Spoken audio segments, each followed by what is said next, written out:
The lady go to the live. She said, tell her I was trying to kill her on October 16.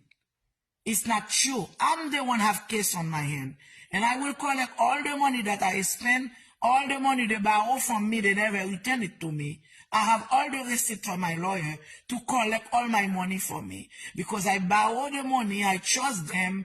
Anytime they want something, I sell them, they never give me the money back. I'm going to collect all my fucking money back. Because I have a lawyer too. Because I'm not a poor anymore. I'm a businesswoman too. My business was, I don't make money about for 6 months, almost 1 year.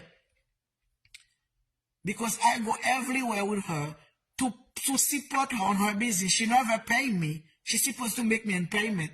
She never pay me. And she call herself spiritual voodoo priest. She don't have no LLC for it. I'm the one doing it. She's going to tell when she have it. So you think I'm a dummy? I don't speak English very well, but my lawyer do.